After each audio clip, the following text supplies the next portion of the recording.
Today, the Chinese everywhere around the world are celebrating the Lantern Festival. Therefore, we would also like to wish you Happy Lantern Festival. It falls on the 15th day of the first month of the China Lunar New Year. Lit lanterns taking a crack at lantern riddles, setting off fireworks, serving the traditional Tangyuan, and families getting together, all part of this celebration. The festival also marks the first time the full moon appears during a lunar new year. As luck would have it, the supermoon shines bright over the Lantern Festival this year. It happens when a full moon is at its closest point of orbit to the Earth, making it larger than its usual appearance. The moon has also inspired China's space exploration efforts, named the Chang'e after a mythical goddess of the moon. Last month, the Chang'e 4 lunar probe made the first ever soft landing on the far side of the moon, a space milestone, certainly, not only for China, but also for the rest of the world. And here with us in Beijing studio to talk about the moon, the Lantern Festival, and landing on the dark side of the moon, we have two of our special guests, Tangyuan, a freelance movie critic and certainly a cultural commentator. Welcome, sir. Happy Lantern Festival to you. And Yang Yuguang, a professor at the China Aerospace Science and Industry Corporation. Welcome as well, Mr. Yang. I know today, in order to come into the studio, Mr. Yang, we are dragging you from your daily routine, which is take a photo of the moon every day from your home balcony. Well, yes, you know that today is very special. You know that the moon sometimes is closer to the moon, and sometimes is far from the Earth. And today is our Lantern Festival, and it's coincidence that also is a super moon. It is bigger than common days, right. So today is a good day for taking photos. I'm sure after the show you will be able to finish your daily routine. That is the brightest moon and the biggest moon, supermoon, yes, as they say. Well, Mr. Tang, as a cultural commentator and professor of literature, I'm sure your understanding of the moon and the Lantern Festival is a little bit different from just a daily photo. There's a lot of fantasizing and fascinations with this very huge object out there, which is so colorful this very night, and so that inspires us in terms of writing poetry, writing literature, and also revisiting this great mythology that involves Chang'e.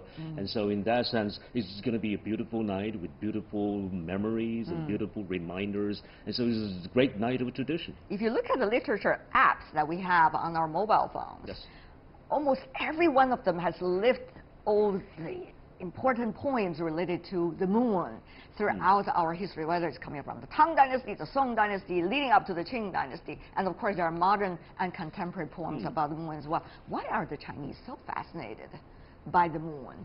They just can't escape in every point that they write. I agree. I mean, no other nations on this very planet has been so very fascinated with the moon. I think the reason is because that mythology has allowed us, for example, this Chang'e especially, I mean, it's all these beautiful human relationships. I think to a large extent the moon represents the Chinese perception of the world, of humanity, and so by writing, by using literature to portray and to use point to portray, and in a sense it built this connection, like this bridge that connects Chang'e and her husband, I mean, far out there on in the universe. That's right. That's another folklore we have in our history. Absolutely. A lot of beautiful memories related to that. Mr. Yang, though, to you it's not just the beauty of the outer space, but also the can-do spirit as well. Chinese orbit landing on the so-called dark side, or rather the far side of the moon, and that is quite unprecedented. As a result of that, how much more do we know about the moon? Well, you know that we human being has observed the moon tens of thousands years before.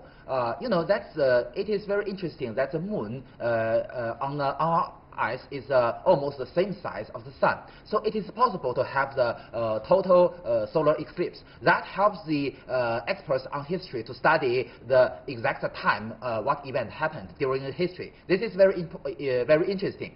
And besides that, you know that the moon is so important to the Earth. Our seasons are formed due to the angles of the Earth in universe. Well, this angle is kept by the moon. The moon is very important for keeping this angle and then to keep the seasons of the Earth. This is also very important. And every year you can see the tide, especially tide in Hangzhou in autumn. The tides are formed based on the gravity act on the Earth by the sun and by the moon, especially by the moon.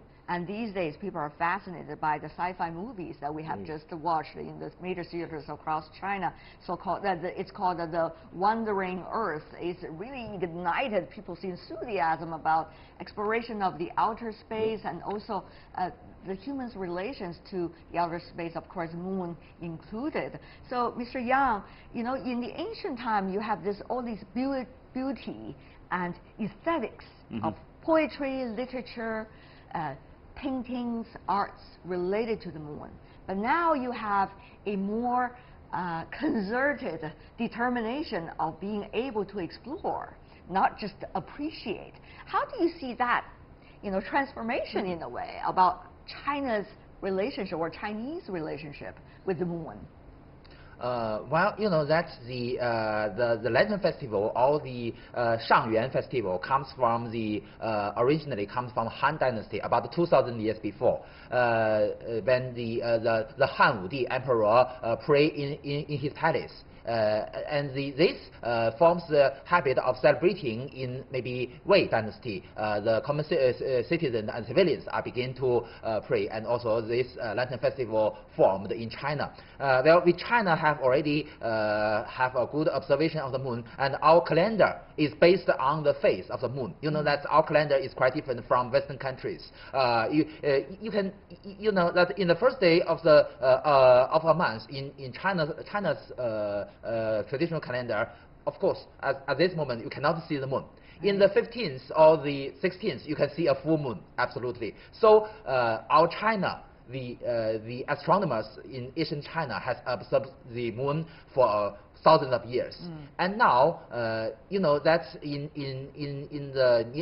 this century and last century, the moon is explored by space technology, and we know more information about the moon. Today, we have our Chang'e lunar exploration project, so we can have more chance to know more knowledge from the moon, and also to have a better connection with our traditional culture. And of course, we used to be only reading in the moon. Now, maybe with the technologies developing, humans will be able to go to the moon for commercial flights, even. That would be a very different stage of time.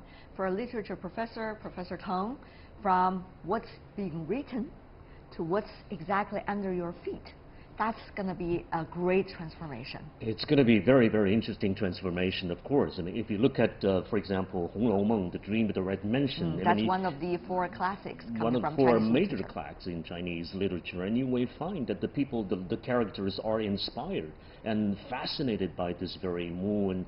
But then it's all mythology, it's all mythification, and sometimes it's simply myth, because people are simply ignorant without the help of this modern science and technology. And now with modern science and technology and scientists like Mr. Yang, that we now know what the moon is truly about, right? It's simply just a physical object out there, and so this demystification process is happening with basically transforming our perception from viewing the moon as something very romantic, right? It's a romance thing, but now it's simply an object in this far out universe, and we can reach out to explore. But you know, for scientists and astronauts, whether it is a harsh or pleasant condition on the moon, of course we know it is not necessarily fit for human beings so far, it's always beautiful, because that goes to the heart of what they are extremely curious about. And that curiosity, to begin with, is always beautiful, isn't it, Mr. Yang? Exactly. I see you want to jump into this conversation about beauty and aesthetics. Yeah, when you know that I have a good relationship with Dr. Buzz Aldrin, the first crew member of Apollo 11 mission to the moon. When he walked on the moon for the first time, he said, "Magnificent desolation." It's so impressive, the view. Although there's no air and no food and no oxygen on the lunar surface, but it is really impressive. And for the scientists, it's also very meaningful in the future. Of course, colonization of the moon is impossible and not necessary for the human being. But the moon in the future will be an important outpost for human being for the future step to the deep space, especially other celestial bodies of the solar system, because we already find water on the lunar surface. That's true. Talking about beauty, you also see the revival of some traditions. For example, the Palace Museum in Beijing is opening up for the very first time at night to the public. It's usually only open up as a museum during the daytime, but this year, the Lantern Festival, very first time, and a lot of lights shows, as they say, beautiful scenes there. But you know, that also has been a change of tradition, isn't it? If you think about the Lantern Festival, it's tranquil, even though it is a family reunion time. So how do you see the modern way of celebrating it? Is the spirit still there, or is it only the 热闹, the hustle and bustle about the festival? Well, nowadays it's not supposed to be hustle and bustling activities. I think it's also, to me, is a cultural revival of our tradition, and perhaps is a way to enable us to look into perhaps a more cultured, enlightened future. I mean, for example, by hanging out all these lanterns and with all these poetries, with all these poems, riddles out there, it is supposed to be a way to enlighten, I mean, to educate and to edify, perhaps, and so to revival this greatness and, of our culture, and perhaps is also a way to share this culture with our international friends from the international community. Just like the space should be shared and should be collectively explored and also investigated. So is the beauty of the culture in a way. So I guess we are running up our time for this discussion. Mr. Yang, you will be a free man after this. You can go back to your balcony and take a daily photo of the moon, this time the supermoon. Thank you so much for both of you for joining us. Happy Lantern Festival to you and your family. Thank you.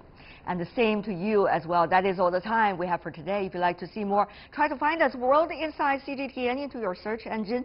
Check out our YouTube channel. You can also follow us on Twitter, Facebook, and Sina Weibo. From me, Tian Wei, and everyone on the World Inside team, thanks for watching, and tune in again next time for more insights across China and around the world.